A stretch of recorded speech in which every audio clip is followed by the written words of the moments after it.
Welcome back, folks. You're listening to another episode of the Dirty Decibels podcast. My name is Jeff, and I'm super stoked. I'm hanging out with my pal Mike Randa this evening. Mike's an old pal of mine from several years back, and he is an incredibly talented filmmaker. He has worked with a number of incredible artists, bands, made music videos, has worked with communities with disabilities, and is the co-director and a producer of the new feature-length film Best Summer Ever, which is just released at South by Southwest, right? Yeah, it was supposed to be at South by last year, and of course we know how that went. And so we ended up kind of putting the festival circuit on hold when the pandemic hit. Losing South by was sad, but yeah, we were psyched to be part of it this year, even though it was like the online format. But so they do it totally virtually? Entire thing's virtual. Yeah, we were holding out hope that they're going to be able to have some sort of in-person interaction, but I think they waited to make the call for quite a while, and then they're like, you know what, we got to move forward with it. And it was the right call. I don't think getting people together in Austin would have been smart. Yeah. I remember last year when they said that they were saying that it was like the first time they had ever canceled it, I think, like in its history for anything, like just completely shut it down. It was off. Yeah. We felt terrible for them. I mean, they were so supportive of the film, and they've been, that festival is such a cultural touchstone for filmmaking and music, and they care so deeply about the artists and the films that they support. And they just were heartbroken, and like we obviously were too. But they lost a ton of money. They had to lay off like 50% of their staff. It was heartbreaking for them. And I think what was sad is even worse that like it wasn't their choice. I mean, it was the right choice, but the city ended up pulling the plug. Yeah. Just really felt for them. And it was especially to be like the first thing that went, South by was like the first domino to drop. The timing was terrible. Yeah. Terrible. Right at the beginning. You have to think like if they had gone ahead with it, how much worse things could have been. I mean, it could have just been oh my God, horrendous, It would have been so bad. Yeah. I mean, you're gathering like 100,000 people across, from all around the world to come to that. So yeah, definitely the right call, but sad at the time. But, Prior to working on this film, which I definitely want to get to, of course, I wanted to just ask you a little bit about how you kind of got started with making films, and I know a little bit of the history that you have with How's Your News and some of the organizations here on the East Coast, but I don't know if you want to talk about kind of like where you got started. Yeah. For sure. It's for those that don't know, Jeff and I have met through our mutual friends band, State Radio.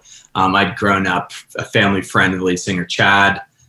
We both grew up in Sherburne, Mass. And when I was in college, growing up, like his first band, Dispatch, was our hometown band. One fell swoop. Right. I remember being like a 10-year-old going to like the local shows, and then they just blew up when they disbanded and started State Radio. When I was in college was right around the time that State Radio was like really hitting the touring circuit, mainly in the Northeast. And so I was at Sacred Heart University in Connecticut, and, was a friend, but also a fan, I just loved their music. And I was starting to figure out that I was interested in filmmaking. I wasn't a film kid. I wasn't like, if my 16-year-old self would see me now, it'd be like, really? You're a filmmaker? Like, that's so surprising. But I always loved music. Music came first. And I think that I realized that there's this really interesting intersection between film and music. I think most of my filmmaker friends have been in bands, and I think that especially those who direct music videos, like if the music thing didn't work, or like, I think it scratches a similar creative itch. And so when I was in college, State Radio was kind of hitting the Northeast circuit. And so I would just, they were friends. And so I was like, can I like film some shows? And they were like, sure. It was probably more of a favor to me than a favor to them.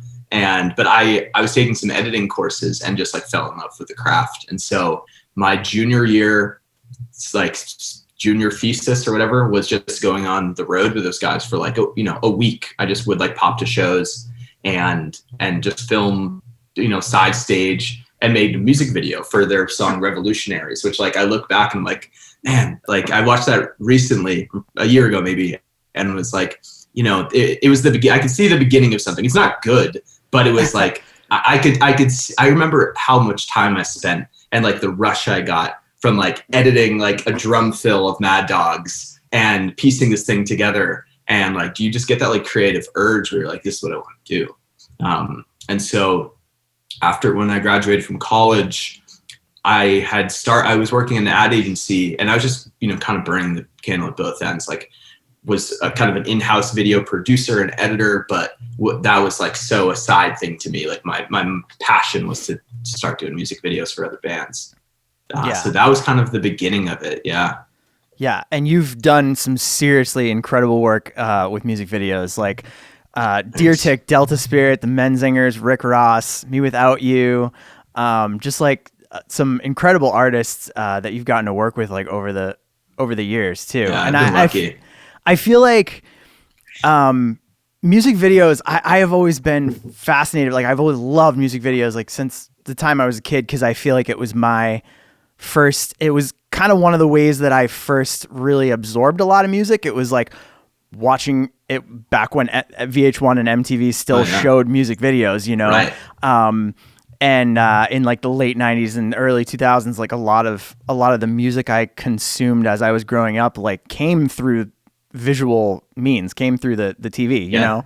I don't want to say it's a lost art form, because it's definitely not lost, and there's like really cool stuff still happening, but it is something that I feel like is a really special visual and musical art form that doesn't get explored probably nearly enough. Right. No, I agree. And I think that, I think that a lot of that is really due to like the collapse of the music industry. And I think that, when you look back at some of the music videos from like even the early 2000s, but like late 90s is like, like $1 million, like several $1 million Britney Spears videos. And, the budgets were just huge for rock bands. It's like, if you like for like Everlong, that's one of my favorite music videos ever. And a Foo Fighters video now would never, I don't know what that music would cost necessarily, but I know that like what that would cost now would be a fraction of the budget. And so I think that the industry looks at them more now as like their marketing tools, rather than like, oh, these are things that we need to create because it's what people want. I don't think it's the same demand. It's why you see like, I think a lot of labels are more, they're more apt to do like a lyric video and post it on YouTube than to, shell out a ton of money, because, people are using YouTube as like a streams of, or as a means of streaming. And like, that's just where people are going to listen to music. Right. I think the music video, like, it's just not as valued the way that it used to be. Some of the bigger artists, sure. I mean, they still have, I'm sure that like the huge pop stars now still have significant budgets, but like for indie rock, it's non-existent. And also like the only people that are making those videos are artists that have the labels, like, which is less and less now too. Like it just isn't a thing anymore. Like there are plenty of bands who are like perfectly successful being a band without the help of a major label. That's true. They just don't have the budget to have a video like that anymore. Exactly. It just like doesn't become part of the it doesn't become part of the marketing expense anymore, or the the total package. Right. I guess like it used to be. Totally. But what I will say is that I think as technology has, progressed in such a direction that like anyone can film anything like pretty good looking on your iPhone. Yeah. I think that has kind of like, in a way, perhaps the bands that were shut out 10 years ago of making something that actually looked good actually can do something themselves, very DIY, and create something that, is worthy of releasing. Whereas, making music videos for friends bands back in the day is like, we had no access to gear. If we could borrow a camera, great. But like, I do think that at least now there's a little bit more creative freedom in that the bands can kind of do it themselves, which is great. Yeah. Yeah. That access is like been across the board too, even with like recording people's music, people recording their own music and stuff too, which is, it's just really cool to see people like kind of getting into that, where I do feel like there was a lull maybe over the past I don't know, 15 years or so when it comes to bands having lots of videos. Yeah, no, I definitely think that's true. Um, I'm signed to a label called Doomsday, which represents me for music videos, and I think that's been it's been really interesting to kind of learn the history. They've been around for like 15 years, and the directors, like our focus is on music video. We do commercial as well, but it's been interesting to see, some of like the big videos. Like we produced This Is America, Childish Gambino's video, and like I can't speak to like what the budget of that was, but I think that it's good to know that I think there is an upswing where like that art is at least starting to be like music video as an art form is starting to be appreciated more, and that I think people still care about them, and I know music fans do, but I think there is starting to be like a little bit of an upswing where if you're going to put the money into it, you're going to make something great, and you're not just going to release a band performance or something that doesn't say anything. And I think that there's been a lot of like activism in the music video scene now, where people are like, really trying to incorporate that into their music and into like sort of like the vision of their records. And so I think people are like filmmakers are starting to be more like, I don't know, like culturally aware when they're releasing something that's like, let's have something to say here. And I don't think in the past as much people, bands gave much consideration to that. So I think that's a great way to get people to be paying attention, where it's not just like, okay, yeah, here's like some narrative, simple narrative for a music video. It's like, let's say something here. Yeah. And I think that gets people to pay attention more. It augments people's music too. Like whatever it is that whatever messages they're conveying lyrically or whatever, it augments that in totally. A way that it only a music video can. I feel like, I don't know, it seems like a much more impactful way to get a story across, to tell it with music. But one of my favorite things, particularly about music videos in the 90s, the way that they used to take the band and kind of encourage the band to act in the music video and like play some of the characters and like be acting out a storyline while they're singing and stuff like that. And you do a lot of that in your videos. There's like heavy plot heavy videos, which is really cool. Like the MeWithoutYou video, you're like mixing Back to the Future in 1984. And I really admire those types of concepts, Yeah, I think that as a filmmaker, like I've always treated music videos as like short films, like you mentioned, like I think that the music videos that have like unrelated band performances, like you see them a lot in like pop punk videos, and I think those can be fun for what they are.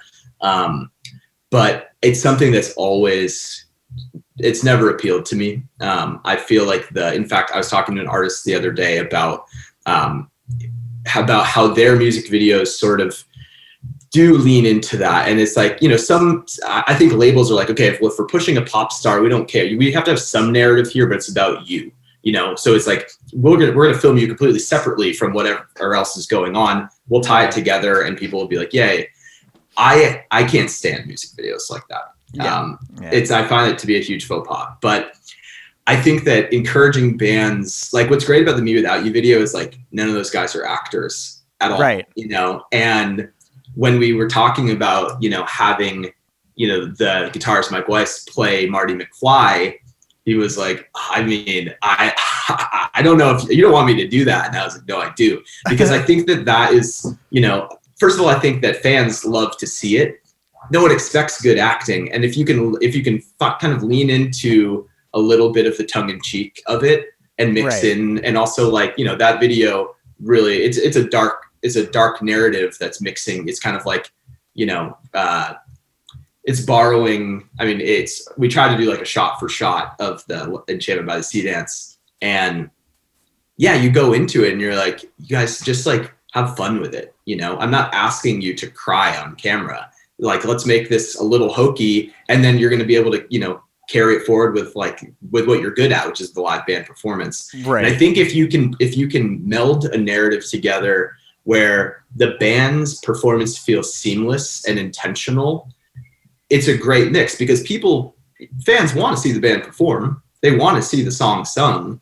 Yeah. And so I think that when I've done videos in the past that have no band integration in it. It's just a story. And every time that's because the band didn't have availability. And so the label will be like, here's the budget, give us a treatment, and I'll pitch it. And then they're like, we love it, we just can't have the band in it. I'm like, well, I think as fans, there's something really lost there. Totally. And I think that there can Absolutely. Be videos that are really engaging and narratively that's a masterpiece. But in the end, you still are missing something when the band's not there. And so I really think it's finding that healthy balance of inclusion of the band, but not reliance on the band. That type. So like the band integrated into needlessly into a separate storyline is something I can't stand. The other one is just like the whitewashed wall with band just playing in the center, and the whole thing is just like it's just a multicam performance. Yes, exactly. Yeah, I don't like those videos either very much. It's kind of like it's opposite ends of the spectrum. You get where it's just the band and you're just cutting between a whole bunch of different angles of the band performing in a warehouse or something. That is kind of boring on its own. And then the other type of video where you don't see the band at all and you just only see some story acted out to their music, you can lose something there too. I just feel you got to kind of have both. And I don't know, I just feel like all the classic videos I remember, the band's just involved in telling some kind of a story in just a much more entertaining and satisfying way. You mentioned the Foo Fighters Everlong before, but I'm thinking of the video for My Hero. Yeah. Where they're running in and out of the houses on fire. It just, I don't know, just stuff where the band is actually doing stuff, or the artist is actually doing stuff is just cool to me, where they're integrated into it. And I think that it's the bands that, another great one of that is Blink-182.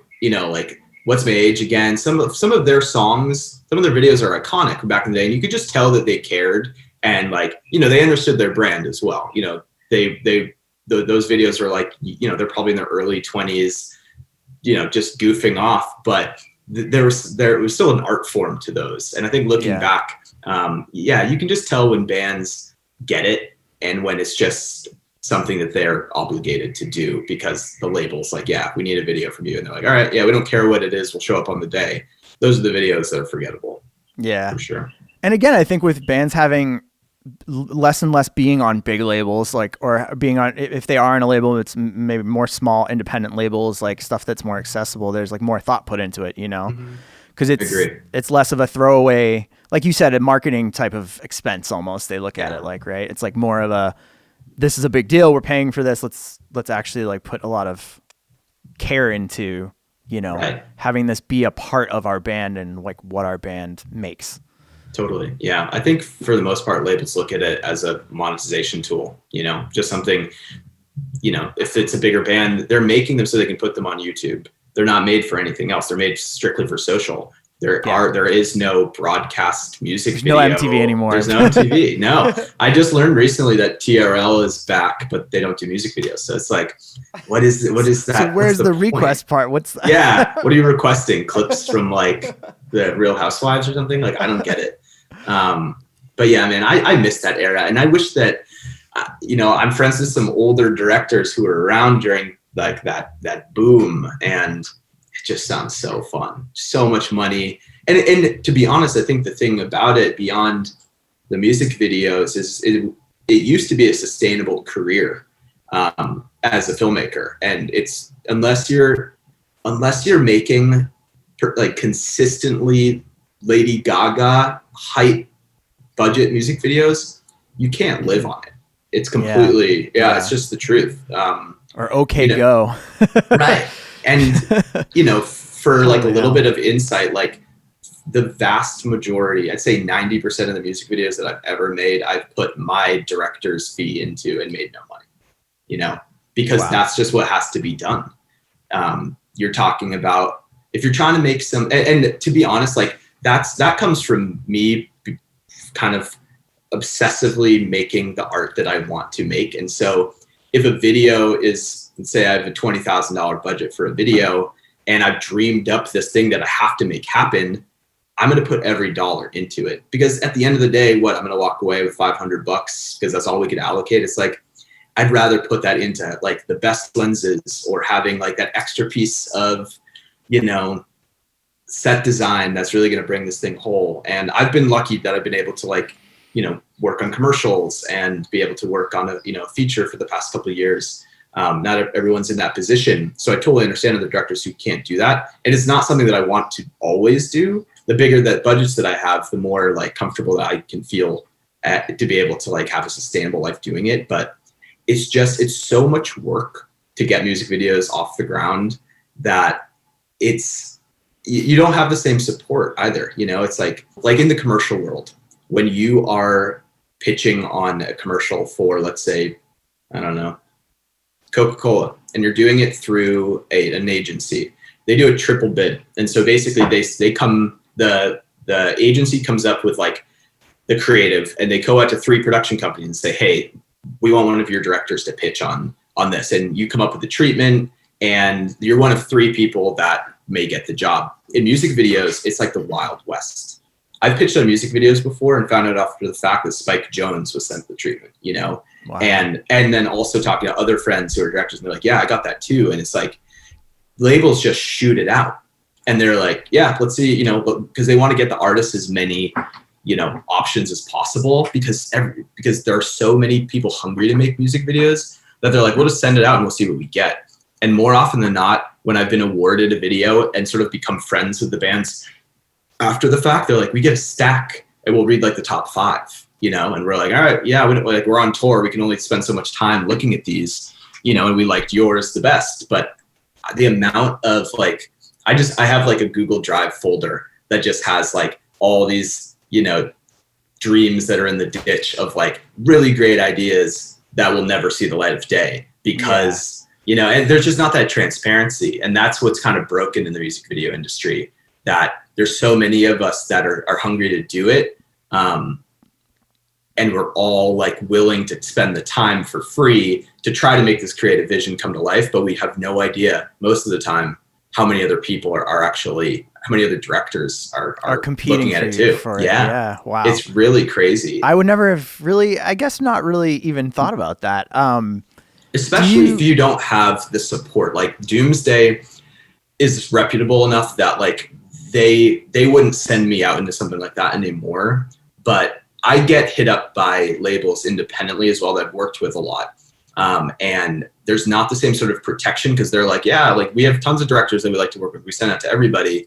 But I think it's something that really, without a union, there's no music video union. There's just no rules, Right. And I think that the labels take advantage of that. They know that if, they could send it out to like a 22-year-old kid who's done like one great video, or to like some industry, guru who's done, some of the best videos ever. Like that, they're just like, whatever, we'll send it out to everybody, see what sticks. It's tough. That is tough. I'm thinking of like the slight pros to that, where like somebody could, get to work on a really cool project that like they wouldn't otherwise. But at the same time, like I definitely can speak to the stress of working in a field that feels like it's the Wild West in terms of lack of unions and lack of other types of organization. But have you ever been approached by a band directly that had a small budget and was like, hey, we really want to make a video? Tons. That isn't like backed by a label, that's just like, we want to do this, or maybe they have a label but the label isn't paying. And to be honest, like that's I mean, I started out that way. Like Air Traffic Controller is a local Massachusetts band, and I made a music video for them called The House back in like 2014. And it was one of those things where it's just like cold call. And I was like, this is fun. Like I've got the time. Let's make something great. Small budget. And we put everything into it and ended up like getting on MTV, whatever that means at this point, and was like, did well in the film festival circuit. So it's like, there's definitely value with the smaller bands to be able to have a direct, like kind of cut out the bullshit. It's like, yeah, you may not have a lot of money, but it's more collaborative, and you're able to you're there, everyone has something at stake, you know? And so for the band, it's like, we're going to shell out what we can, whether it's 5-10 grand, maybe, to make a music video, or like $2,000. And it's like, what can we do with this? And it's like, well, I've had this kind of simple idea that I think we could pull off for it. Like, I've got a weekend free, let's do it, you know? Yeah. And I think that I love that sort of DIY mentality and aesthetic of just hungry bands being like, I believe in my music, I want a visual for it. Like, we will, you know, put some of our personal savings into making a music video. Yeah. Because we care so much. And I don't do as much of that anymore, but I owe where I am now to working within that structure. And I think it's really important for unsigned bands to get their music out, and the music video is a really great way to do it. Yeah. One of the most recent and like absolutely most impressive projects that you worked on over this past year was the video for Delta Spirit's How Bout It, which it was a collab. You did this with 30 different filmmakers, right? Yeah. From the East Coast to the West Coast, all across the country, and collaborated remotely to shoot this video. Yeah. So essentially what had happened was that the Delta Spirit guys are good friends, and I had done some music videos for the lead singers, solo projects. And then when they were doing their first record in like 5 or 6 years, they'd reached out being like, let's do something. And so I had come up with this idea. This is pre-pandemic, you know, back in like probably early February 2020. They're like, we got the song. It's kind of like a Vegas murder ballad. And I was like, this is right up my alley. Like, I'd love to do that. I think it'd be great to go to Vegas, kind of make like a docu narrative in a way that kind of like brings in, like, has a narrative structure, but we're using real people. We were going to film the band in LA. We're going to do some pickups with them in this like kind of old abandoned nail salon that a friend of mine had shot in before. So we were going to like loop them in a way that felt integrated. And then we were like, great, like we're going to shoot it at the very beginning of March, and then pandemic hit. And so the video just canceled. Their tour is canceled. I think they had like a 30-date tour. They did San Francisco. We're coming to LA and we're going to do the video. They got San Francisco in, and then the whole thing shut down. So like we were like ready to do it. And then it just all, like everyone just went on pause. And so we then were like, okay, should we do like animation? And I was like, we can't afford that. I think the video is dead. Like, I don't know, like, can any of us even think about making a music video right now? Like, we can't leave our house. And so we were like, okay, yeah. And the label understood. And so I guess like a month and a half later, over time, I started, like we all were, just checking in on friends, seeing how everyone's doing. And I've been talking to some buddies who are DPs, which are cinematographers, director of photography. And I get hit up a lot because a lot of them are like commercial DPs or, you know, indie feature DPs. And whenever they like have a break and have been doing something really stressful, they're like, dude, do you have any music videos? Like, I'd love to just like have some beers and make a music video and do something chill. And I'm like, oh, I'm glad that I'm the guy you come to that for. That sounds fun. And I love that. And so I started thinking about, you know, maybe there's a way that we can do something still safely and be able to kind of detail this moment in America without like hitting people over the heads with it. And kind of tell a story of Americans in isolation. And the song really, like, it narratively doesn't speak to it, but it so fit the vibe. Oh yeah, for sure. It's just this like 6-minute epic. And so it's when I have an idea that I'm really stoked about, nothing can stop me. You know, like I run with it. Thank God I have a loving girlfriend who's supportive, because it turned into like 2.5 months of just like running around the apartment on phone calls. I talked to like 75 different cinematographers to see who would be interested in doing it. And there were parameters that were not necessarily, they were important to the project, but really just like logistically, like you had to own your own gear. And I really wanted to make sure that this looked aesthetically cohesive. So it was talking to cinematographers, kind of doing the research around the country. Okay, who am I friends with in LA? That's easy. New York, easy. Boston, easy. Philly, easy. People that I know and areas that I've worked in, like I can pick a few cinematographers who might be interested.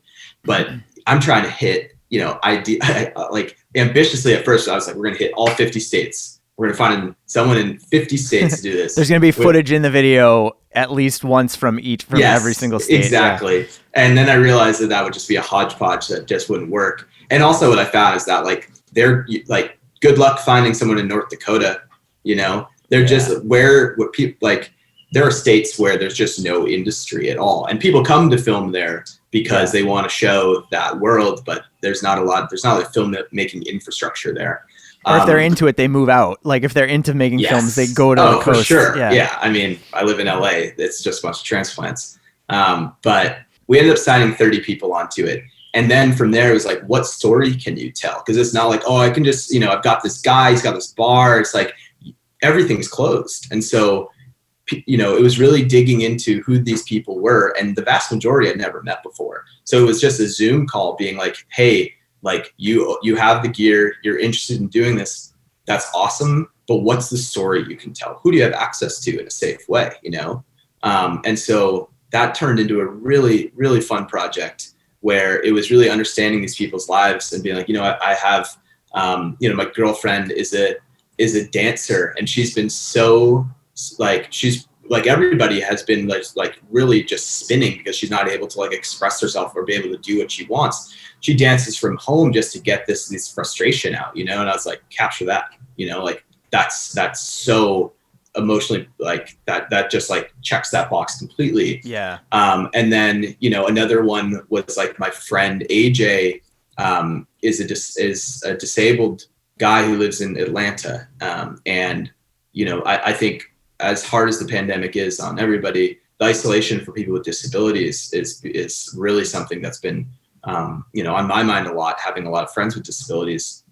And so then there was like, okay, well, I'd love to tell his story, but then I've got to find someone in Atlanta who I don't know and piece these two people together during a pandemic. How do we shoot that safely? And it was just a lot of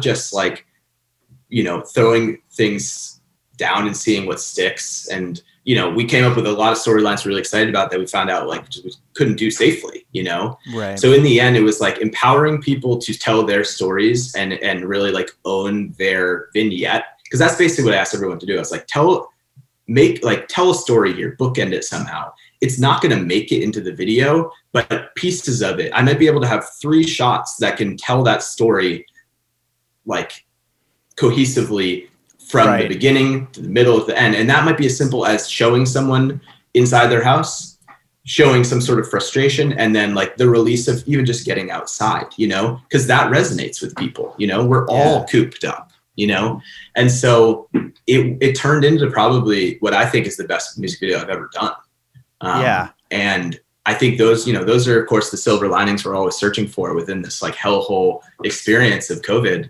But it never would have happened otherwise, Yeah. It's all very inward. It's all people, the only things they like really had access to are like what's in their immediate space. Yeah, exactly. And it's I mean, it's gorgeous. Like it's absolutely gorgeous, but it's also, there's a tension. Yeah. There's a tension throughout the whole thing that is, super relatable, but also, I feel like you had everybody shoot it over like the first part of the summer, right? Because that is the one thing that follows throughout is that there's a lot of outdoor scenes. There is a lot of people that are in and out of outdoor spaces, which probably was timing wise a positive, I would imagine too. Well, it was actually filmed throughout April and May. So it was still like, we were really still in like the height of it. Yeah. But I think for people, there were some filmmakers who were like, okay, we can safely go out with this person into like sort of the sticks of Arkansas, and we're far away from people, and we've all been tested, and we're know that we've done this safely, because I knew that I didn't want to. I knew that the tone needed to strike something of feeling human. There's a sadness, and relatability, but also like some sort of release. And so I knew if it was just everybody filmed inside their house, no one would watch it, because it's we're used to seeing that all the time, right? I mean, that's just our life. And so, it was really just like, it was like honing in on everyone's individual lifestyle, how they would be able to do it. For instance, like a cinematographer from New York was like, I can't leave the house. Like, we're not even really allowed to. So what do you have access to? You've got a rooftop, you've got like a roof deck. Like, that's great. That's a great way to show the city and also place people. And I thought that was really important, to be able to see, like, location wise, okay, I feel like I'm in New York here. I understand I'm in LA. Now I can't quite tell where I am, but it's somewhere down south because it looks very lush and green. And there's like the bayou there, you know? Yeah. And that was just, I think the hardest thing for me is like that video. If I had been able to make that and travel everywhere, I could have retired. Like, that would have been the most fun, meaningful. Yeah. And it was really challenging. I mean, from a directing point of view, like, I had to FaceTime with people while I was there and be like, yes, that's what I want. But God, it was more hard just like not to be there, like just to be on set, even though it'd just be like one person with a camera or whatever. And just to meet the people that they were portraying. Like, I hope one day I get to. But do you feel like you've made kind of lasting acquaintances or distance friendships with all these people that you collaborate with? Oh, like, yeah. I mean, have you kept in touch with them and stuff? Definitely. Yeah. Yeah. I've made a ton of friends, and I think, you know, what's kind of nice is like, it kind of does add to my Rolodex. I'm like, okay, now I need to find someone in West Virginia. Like, oh wait, I've got the next person. time you do. Yeah, exactly. Course, you know? Yeah. So in a way it was also helpful there, but what was important in it was that people would be filming at the same time. And so I couldn't just be like, you know, going in between Zooming and on my phone, talking to people. It was also important. Like, the pre-production was huge for it, was to understand what their story was, tell them exactly how I wanted it to be shot. Because I think the project as a whole was super ambitious and I'm proud of it. But I think that what's the most compelling about it is that if you are just watching it, it feels like one person shot it. It feels cohesive visually. And then you see the credits, 30 people, and you're just like, how could this be? Like, it's unbelievable. Yeah. And that's such a testament to the talent of the people who came on, who like understood specifically. Like, I gave guidelines. I was like, okay, this is sort of the camera movement I want. Here are the frame rates. You know, here's some examples of how I want, like, you know, some of these slow tracking shots that are really emotional. And like, everyone just nailed it. And so it was really setting them up for success in order to just own it, where like there were the vast majority were like, okay, I shot today. Like, it was pretty dope. I hope that you like it. I hope it's what you want. I think it's what you want. And then I'd see the footage and be like, holy shit, like, this is beyond what I had asked for. Like, I'm so stoked, because I knew that I couldn't just be constantly like micromanaging everybody's, you know, set. It just wasn't, it's not how it had gone. So this pandemic, it's such a weird thing, because it's the culture study of like the effect it's had on people's creative juices, both positive and negative, is it's fascinating. I mean, and it's hard not to look at it, you know, even though never in my life would I like, and I've said this a million times to a million people since this whole thing started, but it's like, never in my life would I ever want something good to happen to me at the expense of someone else, at the expense of like their health or their well-being. Right. But you can't look at this entire year and not look at the incredible amount of art that's come out of this, like the layers of it, and not only just the stuff that people have been making now, but I'm sure the stuff that is going to continue to be made in the coming years. You know, this was a time that people went through like probably one of the most horrific things of their lives, or the strangest or the weirdest thing in their lives, you know? It has just been fascinating, like how much of an effect it's had on people who make art. And that's kind of like been the whole purpose of me taking this endeavor with this podcast, is because it's all around me and I can't ignore it, you know? But maybe the timing wise, getting it done in that period of time, like when things were still so raw and things were still so kind of at the forefront, like really the pandemic was in its infancy in terms of the rest of the year. You know, kind of you caught people at the right time, you know, to where they were they were on the same wavelength as you were, you know, in a sense. Absolutely. I think it couldn't have really happened any other time. I think like if it was a month earlier, people have been like, dude, are you fucking crazy? Like, no, I don't know. Like, I'm scared, you know? I think this was at a point where people were like, okay, we understand that this probably isn't going to go away anytime soon. But we're also we're ready to like not live our lives this way. Like we've accepted that there's going to be the new normal.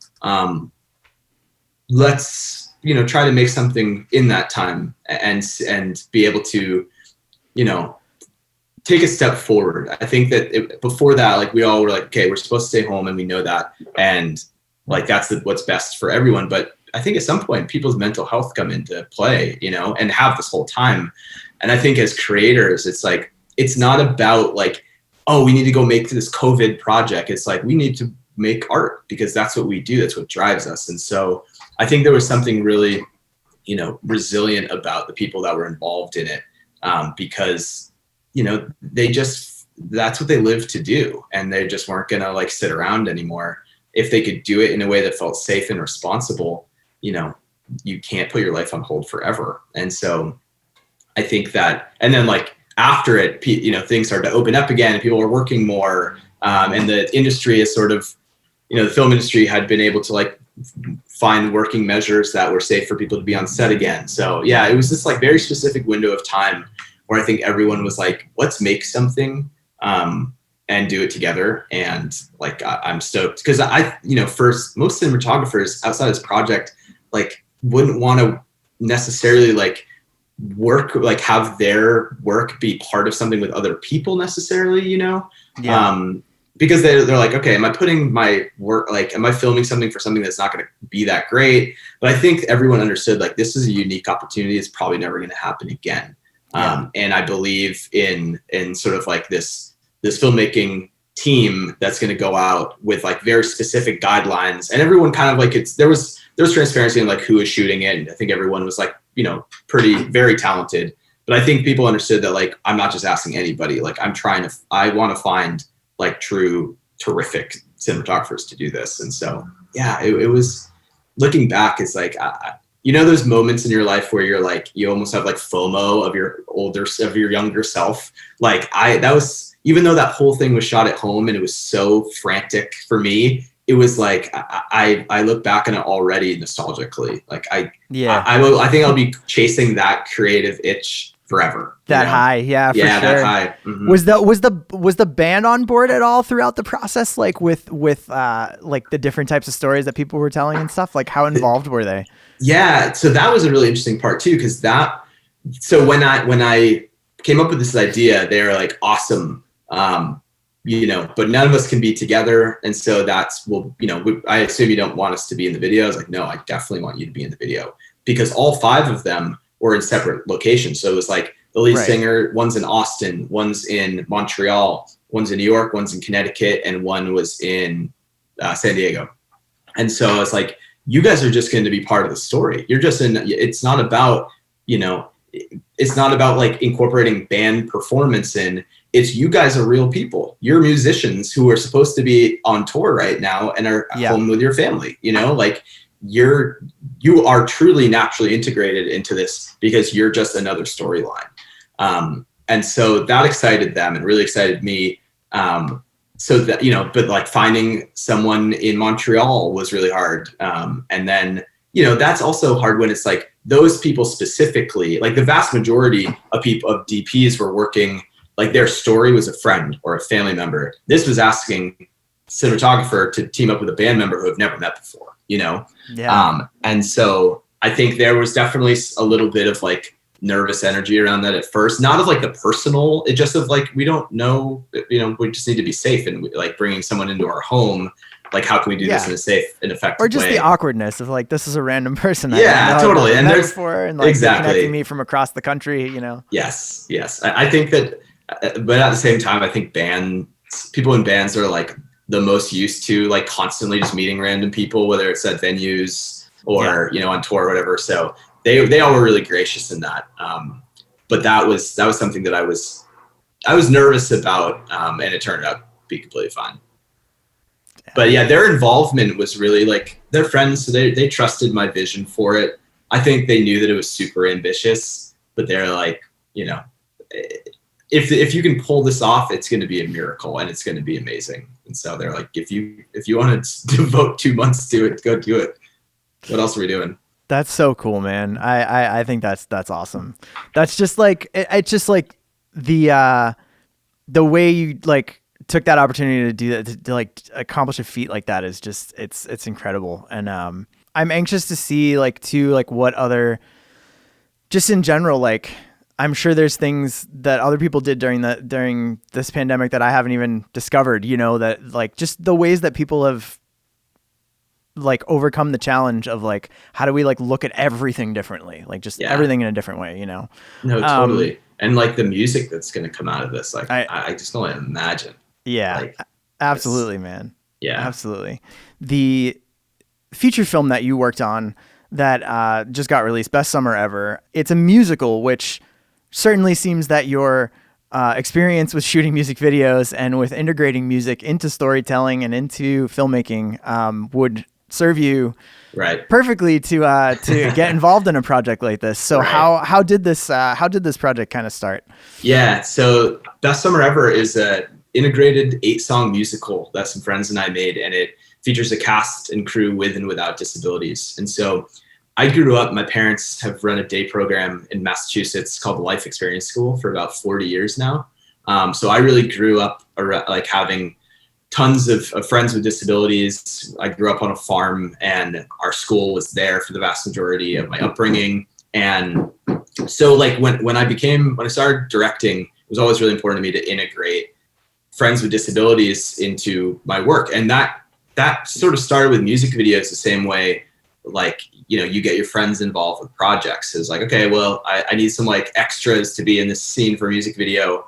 Who do I have around? Yes, I've got friends with and without disabilities, and that there'll be inclusion in that way. And there's no agenda there. It wasn't like, oh, my friend is in a wheelchair, like we need to like fill that role. It's just like, nope, you're my friend. I need somebody here, and you're down to come out. Like, thanks for coming out. Right, you know? right. And I got involved with an organization called Zeno Mountain Farm. And Zeno had been making these sort of like short guerrilla films, just like kind of as a fundraising tool for the organization. So they'd have camps. Essentially, it's a camp. And so we would get together in LA once a year and like write a really guerrilla style, small budget, non-existent budget film and go make it together for a week on the Venice boardwalk and around that area. And then, you know, release it and tour around the States, just showing this as like, not even for film festivals necessarily, but like just like booking a venue, showing the film, and people would like donate to the organization. It's great. Through that, I got involved with How's Your News, and How's Your News was a program, which is a news program that started as a doc in like the late 2000s or the late 90s rather. Which was man on the street interviews, friends with Down syndrome, cerebral palsy, Williams syndrome, just going up to people on the street and just kind of like, it's a lot of like nowadays it's like like all gas, no brakes. It's like kind of like that, where like just man on the street going up and interviewing people, but it was all people with disabilities. And so it was really, it kind of showed how uncomfortable people are with people with disabilities, how like, kind of seeing like this real like human reaction to, this is a person that kind of society has deemed that I'm not supposed to like interact with. And it turned into like a really successful project. HBO picked up the doc. MTV ended up doing a pilot season of it. We went to the Republican National Convention with like, you know, real credentials like CNN would have, Democratic National Convention. And it's a really cool project. And so years passed, and then Zeno was like, you know, we're going to try to bat up and make a feature. And so I came on board for that, co-directed it with another filmmaker named Lawrence Vitelli. And we all got together, basically lived at this camp up in Vermont and wrote and shot this really ambitious musical. And, you know, the structure of it is really, it's like a High School Musical. It borrows from Grease, Footloose, High School Musical, you know, like it's, you know, guy meets girl, they separate under some life circumstance, brings them back together. There's drama, there's songs. It's just really, really fun. And what's really cool about it is that it never mentions disability. So I think we're so used to that emphasis on if there's actors with a disability, they're playing someone with a disability. That's part of their character. For us, we're like, well, people like that's just not really, that's not how we see it. It's like, we don't like, why can't, a person with Down syndrome play a football player? Like they're an actor, they're just playing a role. Right. We understand that, we don't question that when it's an able-bodied actor playing an astronaut or a drug dealer. It's like, we know they don't do that in real life. They're an actor. Yeah. Why do we have this emphasis?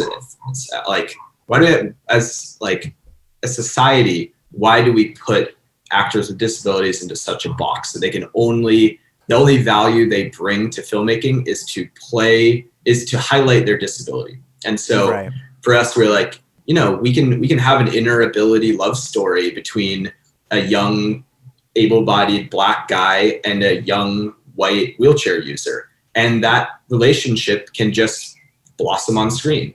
We don't have to talk about the fact that it's inner ability or that one cross ability. It just can be actors playing roles and delivering lines, and that's it, Right. And it's interesting because it seems like, I think to a lot of people who watch it, it's like a light bulb goes off, and for us, it's like, well, duh, like why has this been such a thing for so long? Yeah. And so, there's an activism to the film in that way. I think you sometimes see the opposite of it too, when like you sometimes have able-bodied actors or people with actors who do not have a disability playing characters with disabilities too. Totally. And I know I remember when I was in college and I was taking some sign language courses, there was, I remember hearing about how there's a lot of activism within the deaf community, like to hire deaf actors to play deaf people. Like, same goes with everything. Yeah. And what I think our film was kind of primed timing wise because, there's huge controversy around Sia's musical called Musical. I heard about that. Yeah. And so essentially it's the same thing you're talking about. She has the stories based around Maddie Ziegler. Yeah. That actress that she's obsessed with. Yes. That is in all of her things. All of her stuff.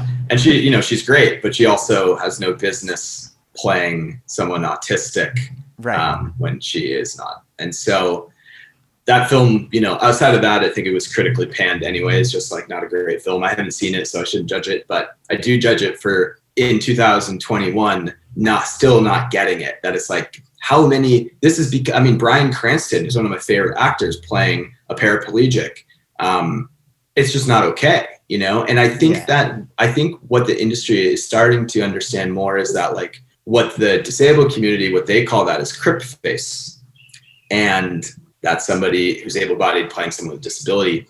And I think that there just hasn't been enough sensitivity to the disabled community, the way that we talk about racial equality, but we don't talk about as much with disability.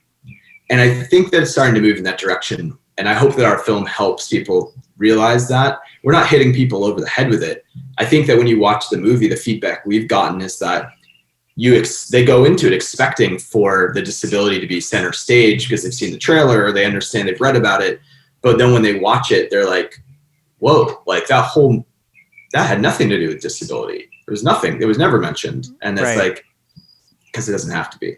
Right.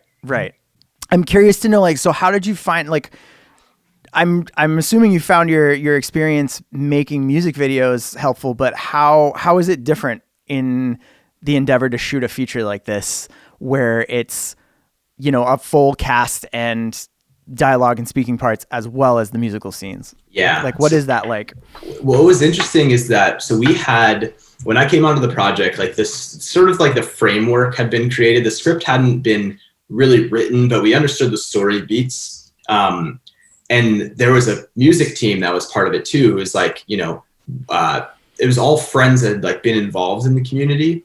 And they had kind of written, while understanding the structure of the film, they'd written these 8 songs while that was kind of being put together. So really we had the songs first. And that was a really fun exercise because although music has been a huge part of my life and directing music videos, musicals themselves, not as much. And so it was kind of a steep learning curve for like, how do you structure a musical? Where do the songs go? How much space do you leave in between certain songs? And what story beats need to like lead from this song to that song, and not leaving too much space in between where it's too narrative driven, because a musical is only as good as its songs are. And so that was really cool, where we're like, okay, well, we're going to open with this song, Best Summer Ever, title of the film, at a dance camp. They're, the meet cute between these two people, and then they separate. Okay, well, now we have to develop the story of one of the protagonists so that a song is there. But we're going to wait until much later for the other protagonist, the guy's kind of like his big song, like solo song. And then there's a duet, and where does that fit? And so that was really, it was kind of like having to juggle the idea of 8 music videos at once, which, I was really open for and really excited about. But on the narrative end, like, this is one of the first, I've made shorts, but nothing at this size. And so that was something that I really had to like, okay, this isn't just about, I'm so comfortable directing actors that are with nonverbal roles in music videos. It's all expression based, but this is really, it's like, okay, learning how to really play through these scenes like a regular narrative director. And I think that I had a little bit more reservation around, like, have I really done the work to earn the directing the narrative end of it? And my co-director, Lauren, had a little bit more experience in that space. So it was helpful to kind of bounce ideas off of her. But in the end, we were also, the vast majority of people we're working with were friends or actors on the project too. So there was a comfort level there. And I also, I feel like in the end, like, a lot of it was like kind of learning on the fly. But I think I also like was more prepared for that than I realized. And so I think that it definitely was like a good crash course on working with actors and really like finding the nuance in performances. And, I love movies. I pay attention to, the interaction between, how something dramatically should play and, comedic moments, like finding those comedic beats. It was really rewarding, and I learned a ton on it. And I definitely learned a lot that I plan to like apply to making, more inclusive films in the future. Perhaps not another musical. That was a lot of work, and I'm so proud of it. But I do think that, I think I've kind of checked that box. And I think that moving forward can, make dramas and indie, thrillers and stuff like that just have integrated casts, because you can literally apply it to any film, Right. And so I think some of the leadership and myself on this project are like, we feel like we have to strike while the iron's hot and really go out to the Netflix and the Amazons and the studios and say, this model can be applied to any scripts that you have. If you've got a strong script and you feel like you want to make, take a step forward in your inclusion, Netflix just started an initiative to like put $100 million towards disabled stories. Yeah. And so it's like, this is the time for these to start to be made. And it shouldn't just be us. We hope that we're like stoking the fire that inspires other filmmakers to do the same. And you guys got some like fairly big names backing the project too, like Jamie Lee Curtis, Ted Danson, Maggie Gyllenhaal, like got involved as executive producers on it. It definitely got momentum from people that it seems like, are pretty passionate about. Yeah. Kind of getting this type of content made. Totally. Yeah. It really, I think that, leaders in the industry like Jamie Lee Curtis, Maggie Gyllenhaal, Peter Sarsgaard, who were involved, Ted Danson, they really understood the need for these type of projects to be made. And some of them had been, when we started making these films, we shot them in LA. So there was always like this kind of random cameo, like Tori Spelling at one point was in one of ours, and she played like it was a time traveling movie, and suddenly like it's all these cavemen and cave women like running around, and then there's like a quick shot of Tori Spelling with like a chicken bone in her mouth. People are like, is that fucking Tori Spelling? And then just moves on. She's never in it again. And I think that we've always liked to incorporate some sort of celebrity cameo. And so when we had signed on these EPs, and to reiterate, we shot in Vermont. Maggie and Peter, who are married, have a place there, and so they just came out for the day, and we like wrote a scene around them. And I think having their support legitimizes the film in a way, just to the general public, that it's helpful for us when on the trailer it says executive producers and it just lists those people. Right. It gives it gives validity to the project. And I think that, you know, at this place in like the cultural climate, you know, people care about, you know, making sure that the disabled community are being represented, you know, for those who are aware of, you know, and have experience or loved ones with a disability, like, you know, they care. You know, another cameo is Benjamin Bratt, and he has a daughter with a disability. And so they came out to set, and, you know, we found out how much it meant to him to be able to have his, you know, to be on screen with his daughter, who would maybe never have an opportunity like that. And so, yeah, I mean, we felt really, really blessed to have the support of, you know, some big shots. And it's been encouraging that they've been, you know, so proud of the project. It's great. That's really awesome. You had mentioned you had previously worked with Lauren before and taking on this project, or no? No. And so that was, we actually had never met. And that was, you know, a lot of this film was thrown together, you know, as friends making a movie together. And so, I hadn't been around Xeno for a few years, and then the producer on the project had reached out to me and was like, "Hey, we're doing this thing, you know, there's already one director on, there actually might be another one too." At one point there were 3 of us, which is outrageous. But so it was Lauren and I met, and it was just like a crash course. I'm like, who are you? Like, how are we going to do this? It's like, let's figure it out. And it was really challenging because we're really different people and have totally different backgrounds. And so there were moments that were really challenging, and then moments that were like we clicked and we got it, and we persevered, and we're both proud of the project for sure. So it was picked up by South by, and obviously South by got canceled last year. So you shot it in 2017, right? Yeah. Okay. So it's been like 4 years in the making now. Yeah. And what's next? What's next for it? Yeah. So we have a couple more fests that we're doing. Most of them have been, almost all of them have been online, which for the community has been really hard, because I think that, you know, we plan to take South by 2020 by storm. We're showing up with like 45 people with and without disabilities, and we're just going to, like, you know, really just throw down.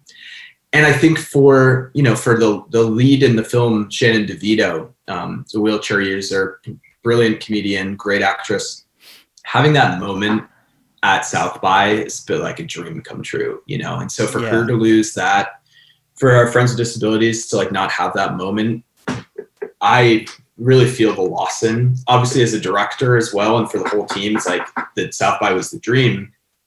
But I think when I can kind of take a step back, it's like they really lost something, an experience that is like so monumental for them.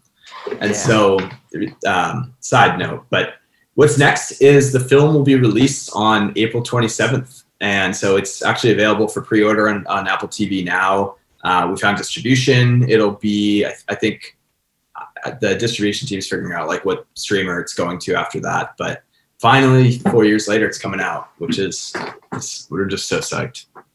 Can't wait for people to see this film. That's awesome, man. I can't wait to see it. I can't wait for you to see it. It is best summer ever. It was co-directed by Michael Parks Randa and Lawrence Mattelli. Currently, it was at South by Southwest 2021, and keep an eye out for it when it's available, and definitely check it out. Mike, thank you so much for coming on the podcast and for talking tonight. It's been such a joy to catch up. I know, it's been way too long. I love that you're doing this, and keep it going. There's nothing I love listening to, you know, creative art podcasts, and so you're a great host. Keep it going, buddy. I love Thanks, man. Thanks. You can check him out online, parksranda.com. Instagram, Vimeo is at parksranda. And check out some of the music video work that he's done, and hope to see some new stuff from you soon, buddy. Thanks, dude. Thanks for listening, and have a great night.